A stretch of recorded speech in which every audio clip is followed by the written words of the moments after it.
Hi everyone, welcome along. In this video we're going to have a look at Excel's most powerful functions for summing with criteria. This includes sum, SUMPRODUCT, SUMIFS, SUMIF, MMULT, and also filter and sum combinations. I'm going to show you some simple examples. I'm also going to explain how they work. We're going to test efficiency and speed of each of them, and we introduce more complex criterias, and then I'm going to give you a final wrap up of when's best to use each of them. Let's dive right in. Okay, so on the left hand side we've got a small data set which contains dates, scorers, the club they play for, the opponents they played against, and the number of goals. What we want to do on the right hand side is the number of goals that Erling Haaland has scored. I'm going to start off by using a SUMIF or IFS. So a SUMIF can be used if you only need one criteria. However, a SUMIFS will allow you to do multiple criteria. The only frustrating thing is the syntax is in a slightly different order for SUMIF and SUMIFS. So I'd recommend sticking to a SUMIFS if you can. So if we look at a SUMIF, you can see the first thing it asks for is a range.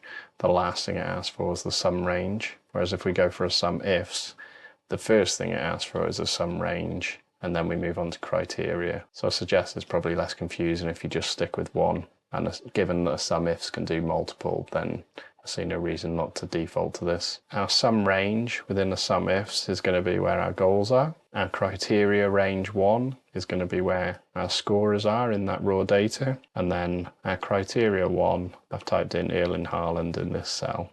So we're going to link it to that cell, close our parenthesis, press enter. You can see we've got the result of 2 goals, which is these 2 here for Erling Haaland. So that's right. Now we're going to move on to using a SUMPRODUCT. A SUMPRODUCT can achieve the same results as a SUMIF, however it can go beyond what a SUMIF can do, and it's much more powerful.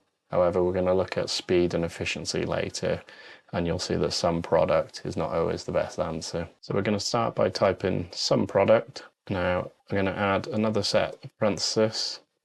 I'm going to highlight our goals array, close our parenthesis, and I'm going to add a multiplication. And then we're going to add our scorer array within parenthesis, and then we're going to say equals to Erling Haaland's cell, close our parenthesis, and then close our SUMPRODUCT parenthesis. Now you can see here we've got the same result of 2, which is correct. So let's have a look at how the SUMPRODUCT is working here. We go to formulas and then evaluate formula.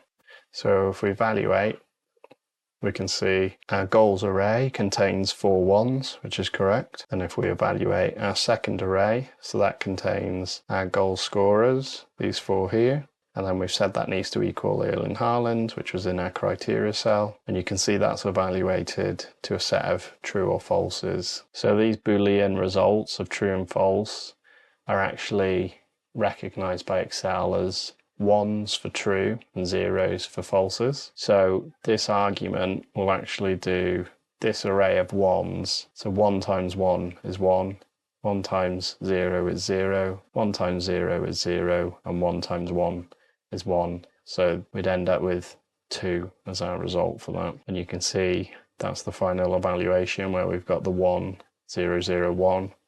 And then the final step of this SUMPRODUCT is to sum that array to give us 2. Now SUMPRODUCT within Excel 365, when you're writing it like this, where it's an array multiplied by another array, and it could be multiplied by another array, and so on. So if we simply plug in the same SUMPRODUCT in here, however, because I'm in Excel 365, I'm going to get rid of the product element of that function and press enter, and you can see if we evaluate that, we're going to get the 1s for the goals array, we're going to get the trues and falses for the scorers array, and then we're going to end up with 1, 0, 0, 1, exactly the same as the SUMPRODUCT.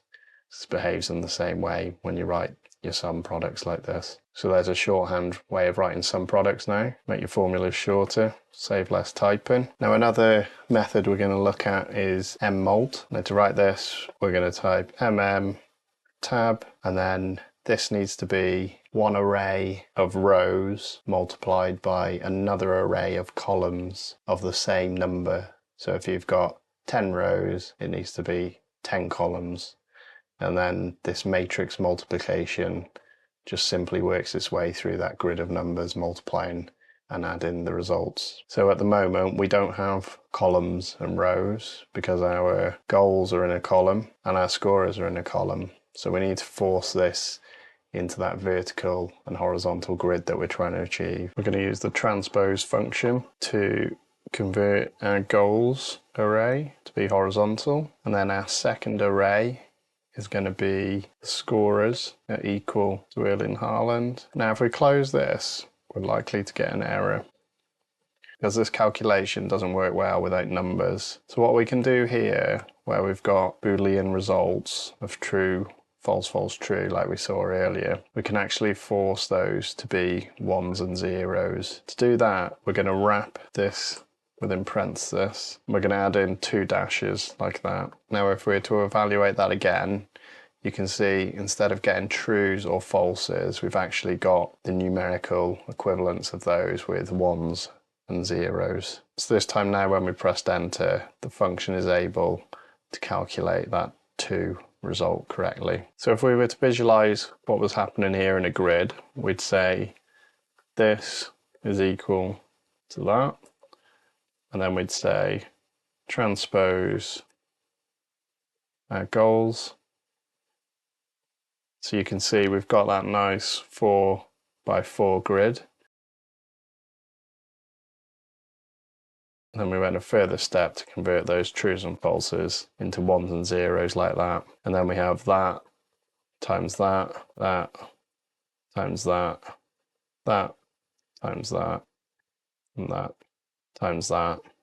And then the sum of those is 2. Now our final method for summing these up, we're going to use a dynamic array. So first of all, we're going to filter our array. We're going to filter the goals array. And the way we want to filter that is we only want to include rows within that array that equal Erling Haaland. So if we close this, you can see now it's given us just the 2-row array spilled with our ones for this and this. Then we simply just need to aggregate the result by wrapping it within a sum, which will add those 2 ones together to give us the 2. So those are the 5 different methods for using a single criteria. Now, what if we had to do this for multiple criteria? So we're going to add in an opponent and we're going to say Arsenal. Now for a SUMIF, we can simply highlight for criteria range 2 and click that cell. So a nice simple addition to get that one single result for Erling Haaland against Arsenal. SUMPRODUCT, we can simply add a further array into this where we select the opponent equal to Arsenal, like so. The sum, as you saw before, works in exactly the same way. So we could just copy this and simply stick it at the end of there, and that works. And then for MMULT, you have to do this array times by a further array similar to the sum product where we stipulate the opponent. And for the filter, it works in a similar way again, where even though the syntax only suggests you can include one thing, we can wrap each filter criteria within parenthesis and simply multiply them by another criteria, which will work off our ones and zeros principle. And there you have it. So that's how to do the same 5 methods with multiple criteria and single criteria. So let's have a look at a little speed test of the different methods. On this sheet, I've set up a raw data set very similar to the previous one, except it's got 50,000 rows of data in there. And on the right hand side here, I've got different criteria for a goal scorer and the opponent club. And for each of those double criteria, I've got 10,000 rows. Now what I've done to the right hand side is I've wrote similar SUMIFs, SUMPRODUCT, SUM, MMULT and FILTER+SUM that we've just gone through. I've highlighted the ranges containing those 10,000 formulas for each of those one by one. And I've used Visual Basics to carry out a range timer calculation. Now what this does is for the highlighted range, it goes through, recalculates all the formulas, and then pops up with the time it's taken to do it. So you can see, gives you a nice time readout. That one seems a lot slower than the previous attempt, probably because I'm recording. However, when there was no overheads running before, I timed them using 3 runs per formula, and I put the rough averages not to decimal places but to whole numbers. So the SUMIF took 4 seconds, so that was the winner in terms of speed here for these 2 criteria across those 10,000 rows. SUMPRODUCT and SUM obviously took the same amount of time using the same principle, 22 seconds. They were the slowest. MMULT slightly faster with 21 seconds, and FILTER+SUM slightly faster again with 17 seconds. So you can see there's a clear winner where you only have simple criteria that a SUMIFS can handle. Now the reason for this is because of the way the logic works within a SUMIFS. It works similar to how if statements work, in that it continually shrinks the array that the formula is working with. So for example here, where we're saying first criteria of the goal scorer is Richarlison, it's going to take this data set with Richarlison, and it's only going to then work with the relevant rows. So all of the rows that return Richarlison. So if we were to put a filter on this table, so instead of the 50,000 rows we started with, that first if statement has immediately shrunk the data set down to 2,425 rows. And then the second criteria, we take the filter back off, that was Manchester City. If we were to do Richarlison against Manchester City, instead of the 2,000 rows, which was already reduced, we're now down to 245 rows before that sum needs to take place. So what we've got here is a shrinking data set down to the relevant rows before our aggregation function of sum is executed. And that's what allows that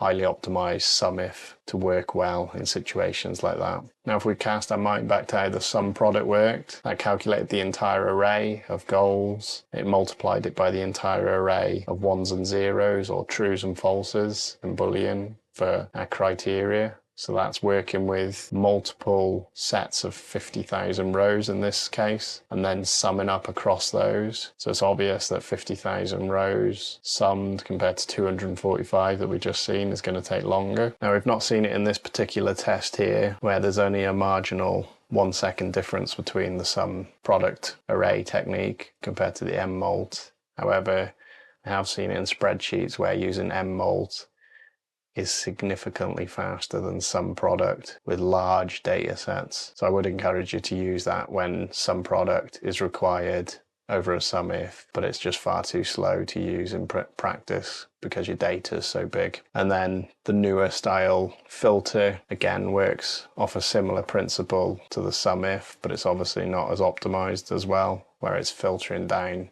that data set to just the particular goal scorers and the clubs they've scored against before running those sum functions. You're probably asking yourself now, given the clear speed advantages that we can see there, why wouldn't you just use SUMIFs for everything? So let's just have a quick look at where SUMIFs might struggle with this data set. I've added in another opponent here, Man United. So now we're looking for Erling Haaland's goals against Arsenal or Manchester United, not and Manchester United. So with this SUMIF, to get the goals for Man United as well, we could copy the original SUMIF, and where we've got our opponents in D, we could change this second sum to be where Manchester United meets that. And then we get 2. However, you can see this obviously replicates the function twice, which isn't good. In a sum product, where we've got our opponents here, we could wrap this within parenthesis. Instead of multiplying, we could use addition, and we could use the opponent array equal to Manchester United, close our parenthesis twice, then we get 2. So what's happening here? We evaluate this. So our first array remains unaltered with our 1s for our goals. Our second array will be the same, where we get true, false, false, true for Erling Haaland. And our third array,